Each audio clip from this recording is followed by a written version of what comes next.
velocità, è preziosissimo.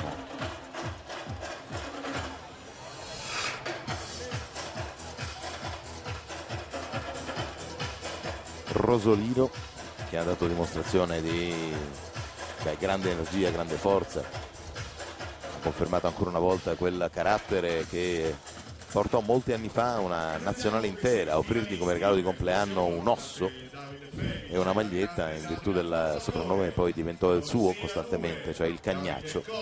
Eri allora in quella squadra, non so quanta parte tu abbia avuto nella scelta dell'osso, ma credo che fosse quasi inevitabile, no?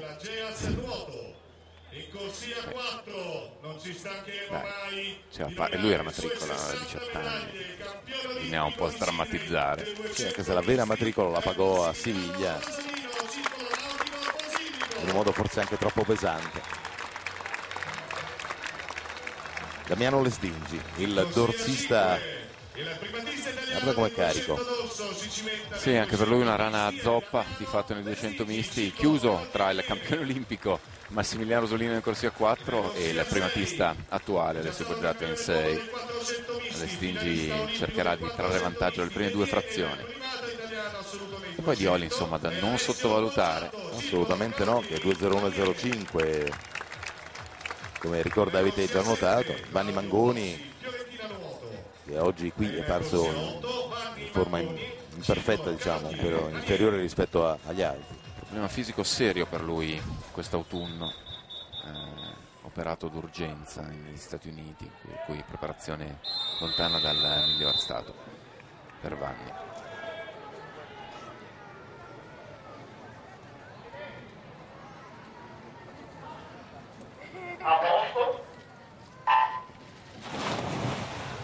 Ed è partita questa finale 200 misti uomini. E vediamo, si parte con una farfalla in cui, come ricordavi, Lestingi può dire la sua, ancor più ovviamente nel dorso. Sappiamo che Alessio Boggiato molto è cresciuto in questa prima frazione, mi sembra molto arrembante Lestingi, ma proprio molto. E deve portarsi avanti, ha notato comunque 54-0 ai campionati, poi ha lasciato perdere. Arriva lungo in virata. Comunque 26-08, quindi al limite dei 26 secondi davanti a Cova e Peric nell'ordine. Boggiato e Rosolino subito dietro, 26,5 e 26,6 per i due più titolati mististi di questa vasca. Non un passaggio mostruoso quello di Lestingi a Delfino, però nonostante questo bel vantaggio. Lo diventa adesso poi mostruoso, no? Perché la frazione a dorso ovviamente gli fa guadagnare quasi una lunghezza di margine sul più vicino degli avversari, e qui sì, diventa clamoroso, 56-12 con 30,04 di parziale nella frazione a dorso, e a questo punto risale Dioli che è il secondo, però a 1 secondo e 37 di distacco.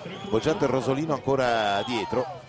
Sì, frazione molto difficile a dorso per entrambi, storicamente per Rosolino l'abbiamo visto costruire nella rana grandi successi, ma lo stesso Boggiato viene fuori nella seconda parte, sono tutti all'inseguimento Lestingi ha un eccellente stile libero, di fatto è stato il migliore di tutti i concorrenti nei 200 stile libero. Vanno a pareggiare i conti o quasi, con Alessio Boggiato addirittura forse un poco avanti, Rosolino lì, quindi terzetto a questo punto per il rush finale dello stile libero, e qui esce fuori la cattiveria di tutti e tre grandi agonisti, tra l'altro, ognuno a modo suo, e guarda Alessio che cerca di svettare, sta guadagnando margine nella parte alta subito dopo il centro vasca. Alessio Boggiato sta sbattendo in acqua la sua voglia di arrivare primo. Lestingi che reagisce, si avvicina in questo momento, ma è ancora dietro nell'ordine 1, 2, 3. Boggiato, Lestingi, Rosolino 1:59,91, scende sotto i 2 minuti, si porta alla seconda performance di sempre. La prima è comunque la sua 1:58,80, ma va oltre quell'1:58,98 che valse nel 2000. 10 centesimi e Massimiliano Rosolino 2 minuti e 49 59,91. Chiedo scusa, c'è un secondo di differenza, una svista non da poco. Lestingi a 2:00,10, sfiora il muro dei 2 minuti, a 2:00,49 Massimiliano Rosolino. Beh, grande Alessio Boggiato, da dire, momento di forma difficile, atleta avanti con gli anni, eccetera eccetera, ha messo in acqua un carattere enorme, la voglia di vincere, ha dimostrato a tutti che anche se non è uno stiliberista puro, andare a prendere un atleta determinato negli ultimi 50 metri non è facile. E se posso dire, nell'ultima vasca questo suo sbattere le braccia mi è parso veramente indicativo della cattiveria. Non è sempre così, quando... Beh, ma lui è tosto comunque nei finali serrati, è un atleta difficile da battere in una rush finale, manca un po' di peso rispetto ai grandi specialisti, però viene fuori in progressione, forte. Elisabetta Caporale lo ha di fronte. Alessio, complimenti, hai messo in acqua tantissima voglia, hai anche ritrovato stimoli in questo percorso. Guarda, l'avevo già detto nei 4, ho fatto 2 piccoli miracoli perché non sono arrivato qua in condizioni per una serie di motivi, però ho reagito molto bene, questo mi fa veramente onore e mi fa molto contento.